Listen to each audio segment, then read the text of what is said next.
Thanks. All right. Well, thank you for joining us, and thank you all as well. I'm just going to quickly introduce our panelists, and then we'll just jump right in. So first, to my left, we have Rick Stollmeyer, who is the CEO of MindBody, the leading technology platform for the wellness services industry, which he co-founded in his garage. The company seeks to leverage technology to empower practitioners and help improve the wellness of the world. Next to him, we have Brenda Darden Wilkerson, who is the president and CEO of AnitaB.org, a nonprofit institution dedicated to recruiting, retaining, and advancing women in the technology industry. Wilkerson has authored education policy, appeared before a congressional panel, and worked with the Obama administration in an effort to make computer science a core educational requirement. Next to her, we welcome Michael Yang, who is the managing director of Comcast Ventures, the venture capital affiliate of the Comcast Corporation, and previously worked as a VP and general manager at Yahoo. And last but certainly not least, we have Eamon Leonard, an angel investor, as well as the founder and CEO of Cohort, an early-stage startup on a mission to make professional networking meaningful again. So thank you all for being here. And I want to start with Michael. Rick. Sorry, my mistake. I actually am starting with Michael. I apologize. Michael, just give us a quick overview of how you would define culture. Yeah, the way I would define culture. Oops. All right, that's not going to work. All right, better? Yes. There you go, yeah. Okay. The way I define culture is not that reverberation just a second ago, but I'd say it's kind of the cultural norms, the socially accepted behavior that comprise of a company. And obviously, it's something very much in the news these days.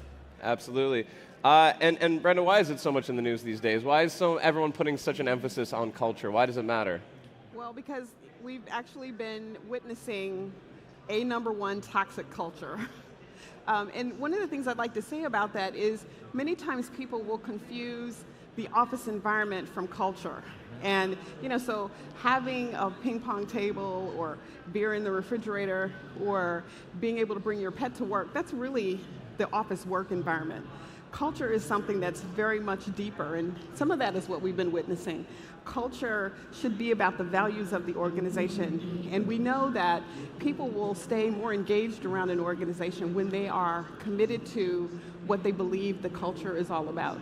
Absolutely. And actually, Rick, I wanted you to elaborate a little bit further on that. What is not culture that is often mistaken for culture? Well, it's definitely not ping pong tables, for sure. Absolutely. I agree with what these folks have said here, and that is that culture is the set of beliefs that we agree on. It has to start with the purpose, the why of the business. Why does this business exist? And the leadership of the company needs to define that. And then practice a form of leadership that is highly effective. And in most corporate environments, leadership is not highly effective. And when you do that, and when you find the people that align with your values, the culture actually becomes quite easy. Mm-hmm. Now, Eamon, you've actually specifically called out ping pong tables before in your writing. Do you think that it's a red flag to see things like some of the things that have been mentioned here as distinctively not culture being emphasized very heavily in marketing materials and job postings? Yeah, I think the rise of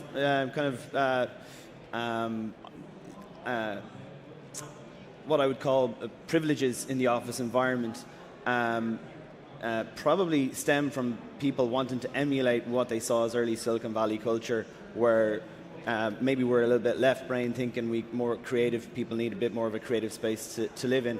And so what I've observed in office environments over the last 10 years of where these things have been present is that not a massive amount of thought has been put into why they're there in the first place. They're just emulating what they've seen in other offices.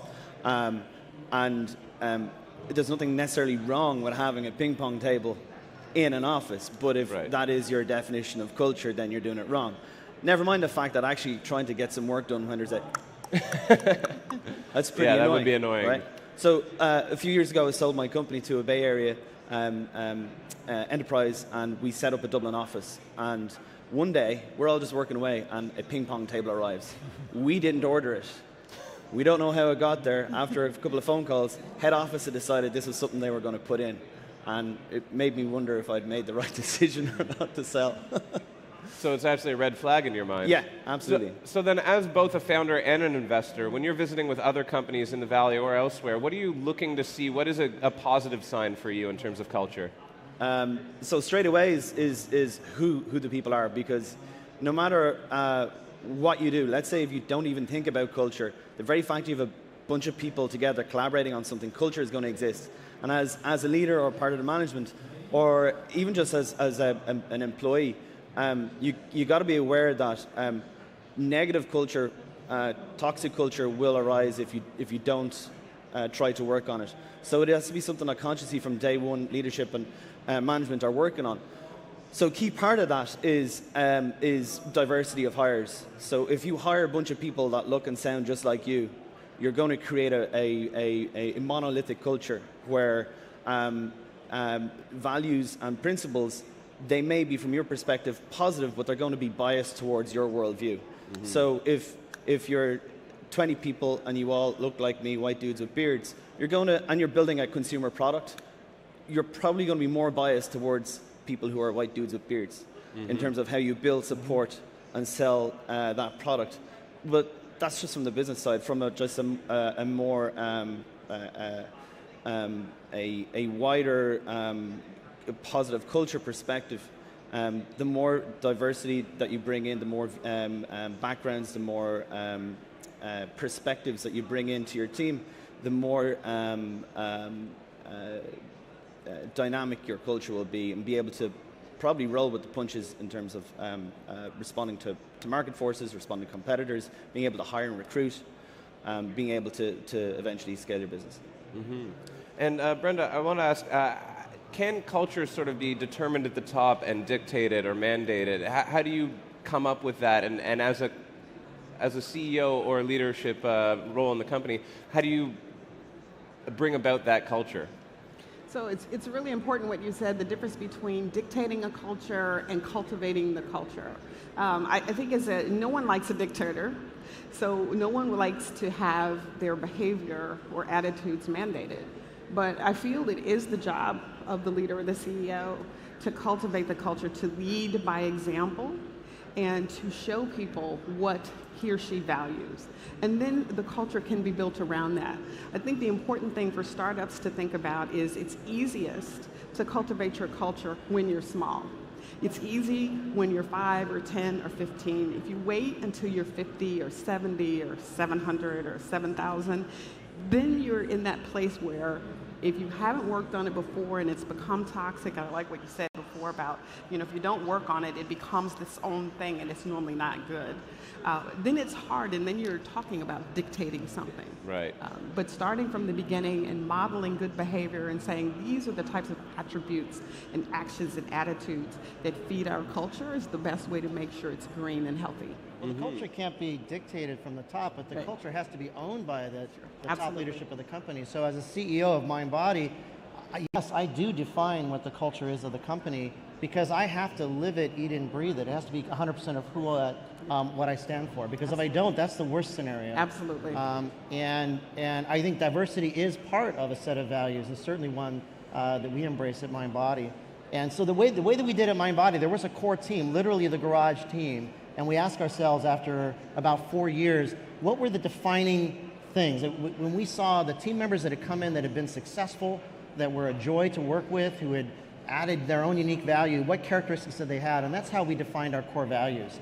And I think when you define those core values and you make them clear and you hire people around those, it gets much easier as the organization scales. And that is the challenge, because once the leadership of the company cannot touch everybody at the same time, you hit this glass ceiling of culture and values. And actually, yeah, Michael, I was going to ask, because you've worked with some very large organizations, so yeah. Well, just to piggyback off of that, I mean, a lot of startups at some point in their time will create, I don't know what's going on here, mission statements, value statements, strategic kind of principles and all that kind of stuff. And I think that's actually really helpful to articulate those and actually print them up and have them over there. But ultimately, we look to founders and CEOs to really own it. We don't think it's an HR function, so we very much frown upon, hey, let's give culture over to someone in human resources and have them kind of do it. Right. We look to the founders to really drive it. And when we're talking about scaling organizations, where it primarily breaks is when you go from one site to the second site, and then multiple sites beyond that. And what we have found that works is one of the founders or someone in the inner circle actually relocates or goes to that other location, either on a temporary basis or on a more permanent basis, to really establish the culture and kind of make sure that second site doesn't feel like a second fiddle back to HQ. Right. And Eamon, what is sort of the employer brand? How do you build an employer brand, and how does that relate to culture? Well, it's everything, really. When you're talking about an employer brand, it's what is it about what we're doing that makes us attractive to somebody that would want to work here. And it's actually funny, a few years ago I did a survey on Twitter asking developers what 3 things they wanted to see before they would consider accepting an offer to join an engineering team. So I got a few hundred responses, and I kind of separated them out into a couple of different buckets. Overwhelmingly, though, 75% of the responses were what you would call in the culture bucket. They were around, who am I going to be working with? Am I going to have the ability to learn from them? How do we communicate and collaborate? How is trust established? How is that aligned behind a singular shared vision? How do we hold ourselves accountable? How do we accept responsibility, and how do we own mistakes? These were 75% of the responses were in that category. The others were just around tooling and kind of the market positioning. Not a single person said compensation, salary, benefits, ping pong tables.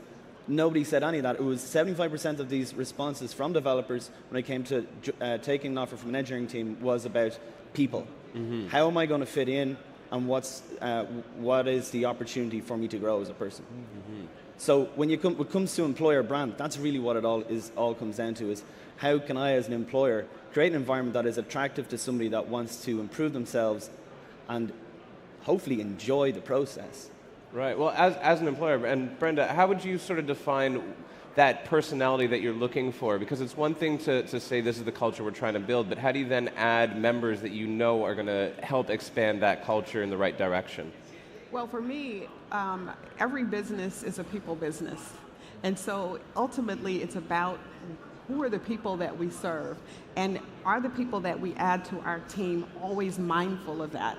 Are all of the decisions centered around how will this impact the people, not only that we serve, but that I work with? And so to me, that is part of that core value system that it's relatively easy to see that in an individual. And again, it's up to me to model that for everyone that works for me. And I know that it ultimately will impact our bottom line, and it will impact our customers. That sort of customer care comes through to the customer, and that's ultimately why we're in business. Mm-hmm.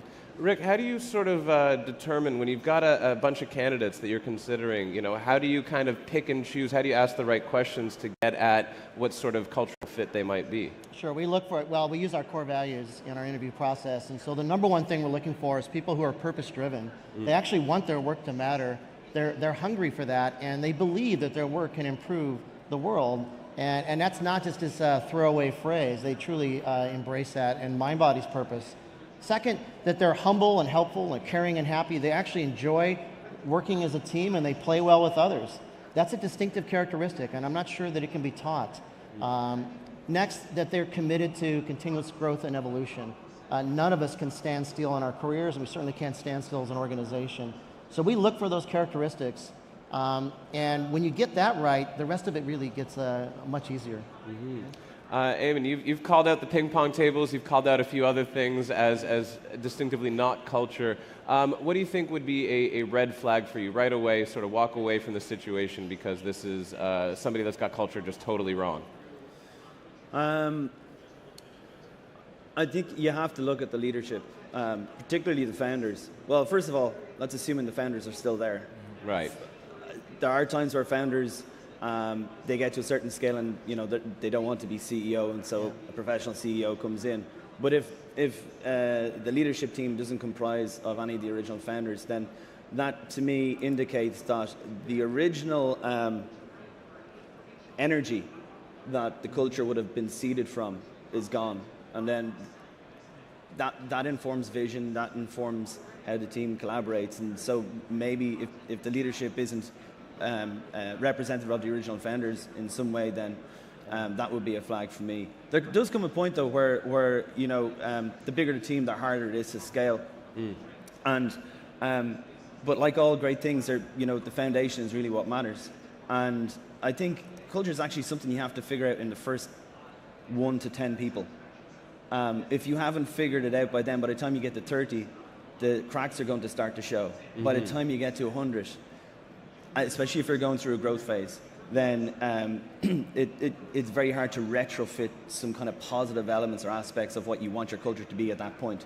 And then once you're past that, then it's, I don't know, I think it's extremely hard. And so for me, I would look, the red flags would be about, you know, how fast they grew, how they added people, how they onboarded people, and how they align people through their onboarding with the original culture that would have been seated in the first 10 people. There's a few things that I look for when we get in those situations evaluating companies. One is show up and visit the company at different times of the day. Show up in the morning, show up in the evening, show up at lunchtime, and see what's going on. Particularly around meals, are people kind of congregating and wanting to have meals with their colleagues, or they're all kind of going somewhere else to kind of get away from the situation? I love looking at the calendars for the executives and see how they organize their day. Are they sitting in meetings, or you know, do they have Slack or other communication tools that they're availing themselves to? And then you know, you just see, are people kind of in cubicles, are they in desks, are they in conference rooms, are they collaborative, are they individual? That gives you a good temperament for kind of how the pulse of the company runs. Fantastic. Well, I think we're just about out of time, but I want to thank all 4 of you for coming up here and sharing your insights with us, and the rest of you for coming out to watch. Thank you. Thank you. All right.